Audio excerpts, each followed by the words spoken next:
दोस्तों, बहुजन परिवार की इस नई वीडियो में आपका स्वागत है।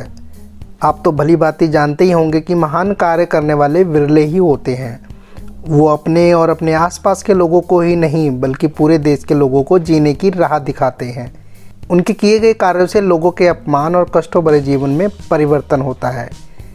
ऐसे बहुत से युग पुरुष हुए हैं जिनका जीवन सदियों से प्रेरक बना हुआ है और इन प्रेरक पुरुषों के जीवन में बहुत सी ऐसी घटनाएं घटी होती हैं जो उनके मन को ही नहीं झकझोरती बल्कि उनके जीवन को भी बदल देती है। सम्राट अशोक, डॉक्टर अंबेडकर और मान्यवर साहब कांशीराम जी के साथ घटी कुछ घटनाओं के बारे में हम पहले भी अपनी वीडियो में बता चुके हैं। आप ऊपर के आई बटन पर क्लिक करके इन वीडियोस को देख सकते हैं। आज हम इस वीडियो में बहन मायावती जी के जीवन में घटी एक घटना के बारे में जिक्र करने वाले हैं, जिस घटना ने उनके जीवन को एक नई दिशा दे दी और अन्य महिलाओं और अपने समाज के लिए मिसाल बन गई। दोस्तों, अभी तक आपने बहुजन परिवार के इस चैनल को सब्सक्राइब नहीं किया है तो सब्सक्राइब जरूर करें और बहुजन परिवार का एक हिस्सा बने। तो शुरू करते हैं आगे की वीडियो। दोस्तों, मायावती जी के पिताजी प्रभु दयाल बादल गांव के निवासी थे, जिनकी शादी निमरौली में रामरती से हुई थी। छोटी उम्र में शादी गौना होना उस समय का रिवाज था। प्रभु दयाल अपने पिता के एकमात्र पुत्र थे। उनके पिताजी ने उन्हें पढ़ाया लिखाया और जब इनकी नौकरी डाक तार विभाग में लग गई तो अपनी पत्नी रामरती के साथ दिल्ली आ बसे। इस परिवार में एक नन्ही सी बच्ची ने जन्म लिया। इससे पहले भी 2 लड़कियां हुई थी और फिर तीसरी लड़की। इस पर माँ रामरती थोड़ा सा डर गई थी। पति प्रभु दयाल की इच्छा के विरुद्ध इस बार भी लड़की ही पैदा हुई थी। अब इस समय स्त्री क्या करती सिवाय मन मारने की। रामरती बहुत मेहनती और सीधी सरल स्वभाव की औरत थी। छोटी उम्र में शादी के बाद अपने पति की सेवा में ही अपना सौभाग्य समझती थी। 2 बेटियों के बाद तीसरी बेटी पाकर वह खुश होना चाहती थी, पर पति की बेटे की चाहत ने उसे उदास कर दिया। शाम को पति वापस आए तो खुश थे, उन्हें प्रमोशन मिला था। हालांकि इस बार लड़के की उम्मीद लगाकर बैठे थे, पर अपनी प्रमोशन की इस बात से वह काफ़ी खुश थे। वह खुश होते हुए अपनी पत्नी से बोले कि ये लड़की हमारे लिए बहुत ही ज़्यादा भाग्यवान है। इसके आगमन पर मेरी तनख्वाह और पद दोनों ही बढ़ गए हैं। मैं इसका नाम माया रखता हूँ। पति का उत्साह और प्रेम पाकर रामरती खुशी खुशी बेटी को निहारने लगी। रामरती बहुत ही ज़्यादा मेहनती थी। उसने अपने बच्चे की देखभाल के साथ साथ परिवार की आर्थिक मदद के लिए घर में 2 भैंसें पाल ली। भैंस का कुछ दूध वह बेच देती, कुछ बच्चों के पीने में काम आता। घर की भैंस के गोबर के उपले थापकर वह ईंधन के रूप में काम में लेती। गरीबी जिनकी मेहनत और कर्मठ से हार गई, वही रामरती उत्तर प्रदेश की मुख्यमंत्री की मां है। सुश्री मायावती का जन्म दिल्ली के पंचकुइया स्थित सुचेता कृपलानी अस्पताल में 15 जनवरी 1956 को हुआ था। मायावती बचपन से बड़ी जिद्दी स्वभाव की थी। जो मन में ठान लेती वह काम करवा के रहती। कभी कभार जब वे अपने माँ के साथ नाना नानी के घर जाती तो छुआछूत का नज़ारा सामने आ जाता। गांव में प्रवेश करते ही गांव के लोग पूछ बैठते, कहाँ जाना है। उनके यह बताने पे कि मुझे उस व्यक्ति के घर जाना है कि बात को तुरंत काटकर फिर कहते कि उनका नाम नहीं, उनकी बिरादरी बताइए, किस बिरादरी में जाना है। बिरादरी का नाम बताते ही उस व्यक्ति के मान सम्मान और अपमान के भाव से उसे नवाजा जाता। एक बार जब वे अपनी माँ के साथ सिमरौली अपनी ननिहाल गई तो रास्ते में ऊंची बिरादरी के आदमी ने उनसे पूछा, कहाँ जा रहे हो। बताने पर जब बिरादरी का नाम पूछा तो माँ ने बताया कि चमारों के मोहल्ले में जाना है। तो पूछने वाले आदमी ने नाक भौं सिकोड़ लिए। इन बातों को सुनकर अचरज में माया ने अपनी माँ से पूछा, माँ ये लोग इस तरह की बात क्यों पूछते हैं। जब उनकी माँ ने बताया कि यही इसी तरह जाति के हिसाब से लोग अलग अलग मोहल्लों में रहते हैं। मायावती पढ़ लिख कर कुछ बनने की ललक में पिता से अक्सर पूछती वह ऐसा क्या करे जिससे समाज का भला कर सके। उनके पिताजी स्वयं बाबा साहब के विचारों के अनुयायी थे। उसे पढ़ लिख कर कलेक्टर IAS ऑफिसर बनने की प्रेरणा देते। मायावती की उम्र करीब 23 वर्ष की थी जब वह BA के बाद B.Ed करके अध्यापिका पद पर कार्यरत थी। वह LLB की प्रथम वर्ष की छात्रा थी। LLB के साथ कलेक्टर की परीक्षा की तैयारी भी कर रही थी। आसमान छूने की तमन्ना से भरी भरी वह कठोर दिनचर्या का पालन कर रही थी।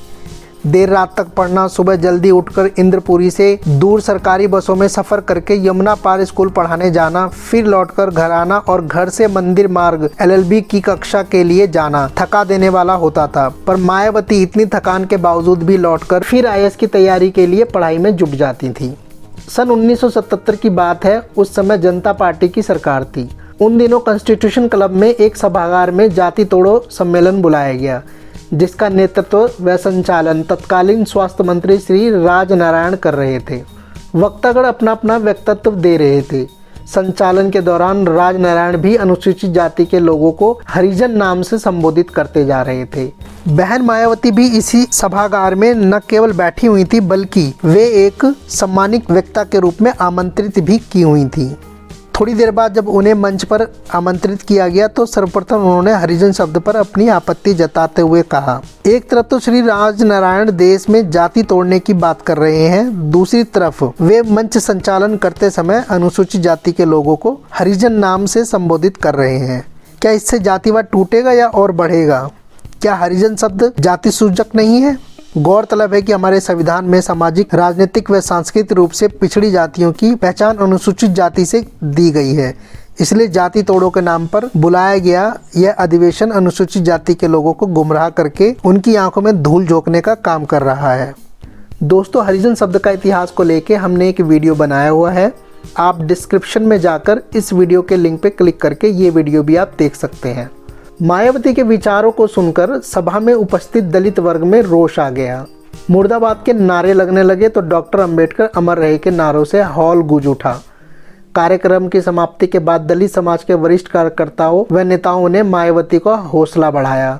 उनकी हिम्मत और स्पष्टवादिता की पूरी तरीके से प्रशंसा हुई और उन्हें सभी लोगों ने आशीर्वाद दिया।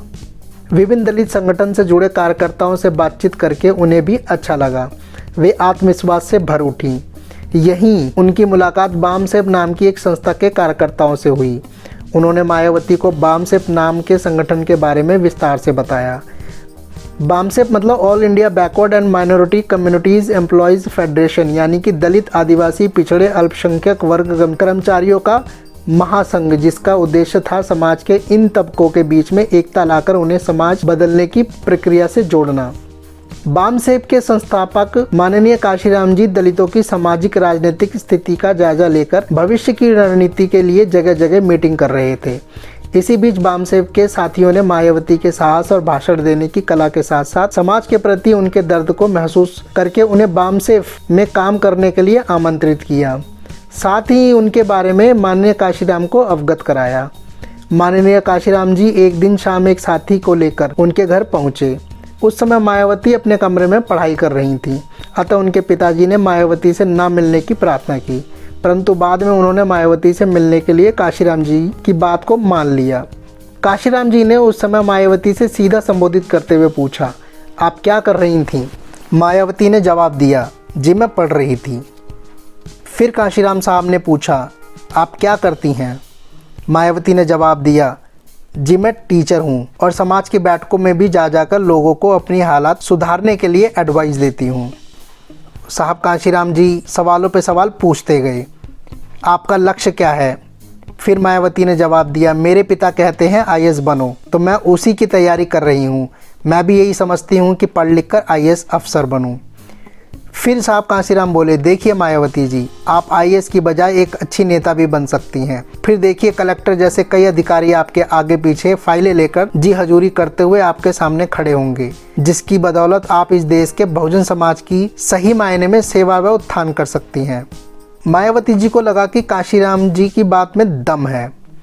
काशीराम जी ने अपनी बात को आगे बढ़ाते हुए कहा, मैं आपकी खूबियां, लगन में मेहनत को देखकर एक दिन इतना बड़ा नेता बनाना चाहता हूं कि आपके सामने एक नहीं अनेक कलेक्टर आदेश लेंगे, तब आप समाज की अच्छी तरह से सेवा कर सकती हैं।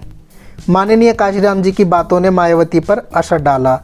कुछ समय बाद समाज का नेता बनने का संकल्प लेकर सरकारी नौकरी से त्यागपत्र दे दिया। अंततः उन्होंने बहुजनों के सपनों को माननीय काशीराम जी के दिशा निर्देश से अंजाम दिया। दोनों में एक बात समान थी और वह थी कि दलित समाज के चेहरे को दीनता भरी तस्वीर की छवि को पलटकर नई तस्वीर बनाना। मायावती युवती थी जिसमें जोश था, ऊर्जा थी, तो काशीराम परिपक्व थे, कुशल राजनीतिककार थे। इतिहास के टर्निंग पॉइंट पे दो सिपाहियों की मुलाकात होना समाज के लिए सबब बना। तो दोस्तों उम्मीद करते हैं ये जानकारी आपको अच्छी लगी होगी। अगर ज़रा भी अच्छी लगी हो तो हमारी वीडियो को एक लाइक ज़रूर करें। ये इन्फॉर्मेशन हमने टर्निंग पॉइंट नामक बुक से लिया है। आशा करते हैं इस वीडियो को आप आगे भी शेयर करेंगे। तो मिलते हैं ऐसी ही एक नई जानकारी के साथ नई वीडियो में। तब तक के लिए जय भीम, जय भारत।